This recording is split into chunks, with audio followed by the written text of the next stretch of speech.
There is a specific kind of silence found only in complete isolation. It's not empty, it's heavy. It presses against your eardrums until you hear the blood rushing in your own veins.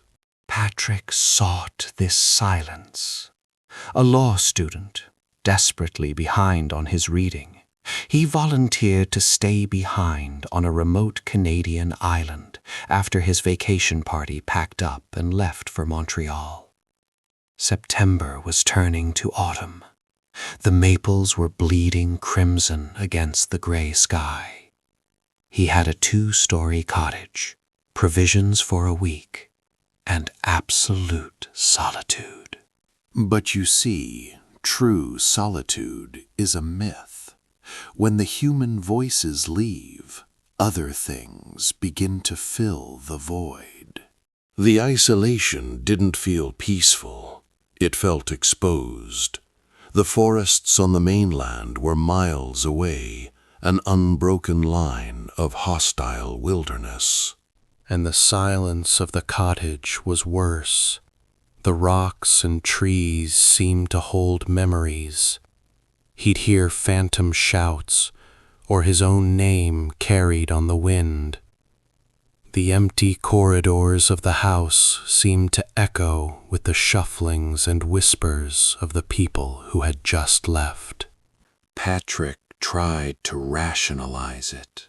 The creaking of timber, the settling of an old house. He forced himself to study. But by the 10th day, the rational mind began to fracture. He woke up possessed by a violent, sickening repugnance for his own bedroom. The air upstairs felt thick, stifling. It wasn't just a dislike. It was a primal, psychic aversion. He felt contaminated by the room. He tried to laugh it off while making breakfast, but the feeling grew. It wasn't a physical fear of burglars or animals. It was deeper, a sense that something else shared that space with him. Therefore, to ensure he could actually sleep and study, he made a decision.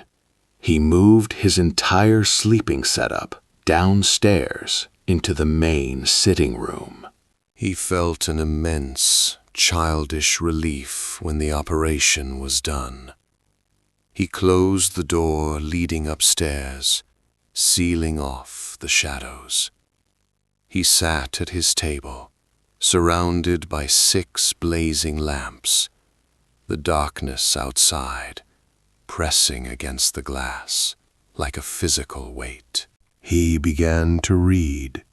It was 8 o'clock. The silence was absolute. By 9 o'clock, concentration became impossible. He found himself reading the same paragraph over and over. His mind wasn't tired.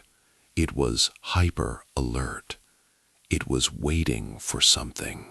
A conviction grew in him that something was wrong.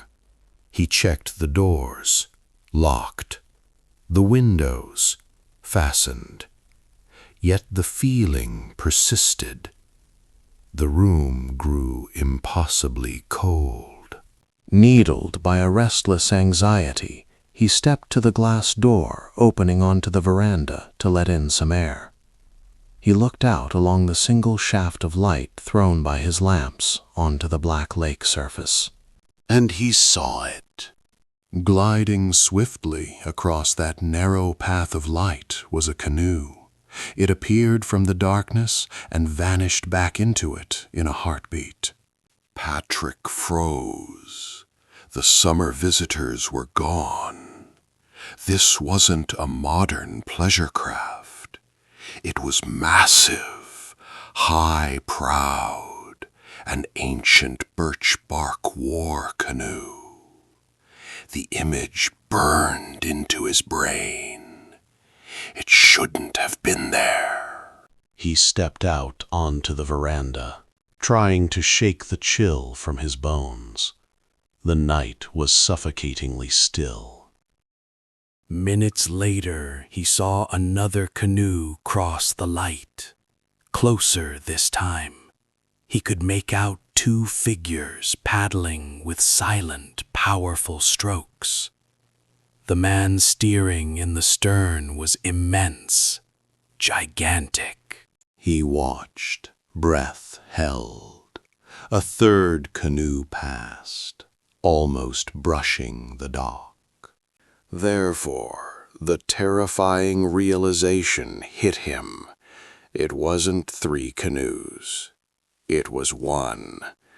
They were circling the island, and with every pass, they were drawing the noose tighter. The realization snapped him into action. They were hunting, and he was the only thing on the island. He ran inside. To leave the lamps lit was suicide. It made him a fish in a barrel. He extinguished them all, plunging the cottage into impenetrable gloom. He grabbed his Marlin rifle, retreating to a corner of the sitting room, putting the large central table between himself and the glass door. He waited. The silence stretched. Then it broke. The distinct, hollow sound of a canoe grounding on rocks. The soft scrape of paddles being stowed. They were ashore. Patrick wasn't just afraid. He was paralyzed by a psychic terror that locked his muscles. He couldn't raise the rifle. He was a spectator in his own nightmare, watching from a different plane of existence. A shadow fell across the glass door. A face pressed against the pane. It was the giant.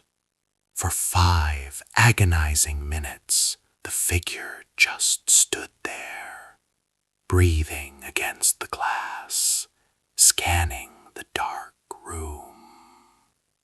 Patrick's heart hammered so hard he thought the intruder must hear it. Then the knob turned. The door pushed open. No footsteps, just a gliding presence. 2 figures entered the cottage. Patrick stopped breathing. They moved around the table, coming closer to his corner. They were so near he felt the cold current of air they displaced. He could hear a soft sweeping sound on the floor. The smaller Indian behind the giant was dragging something heavy, a dead weight. They passed right in front of him, inches away. But they didn't stop. They didn't attack. It was as if Patrick wasn't even there to them. They reached the foot of the stairs. They paused, listening into the silence of the house. Then the smaller figure raised an arm. He pointed directly to the ceiling, to the room directly overhead.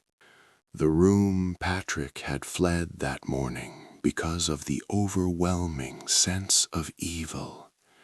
The room where his bed used to be. They began to climb. Patrick listened to the heavy tread on the stairs, followed by the sickening thump-drag of the burden they carried. He heard them enter the bedroom above. There was a silence lasting perhaps 100 seconds, a silence heavier than anything that had come before. And then it was shattered. A long, quivering shriek of ultimate terror rang out from the room upstairs, ending in a choked gulp. Something heavy hit the floor above Patrick's head. And then silence returned.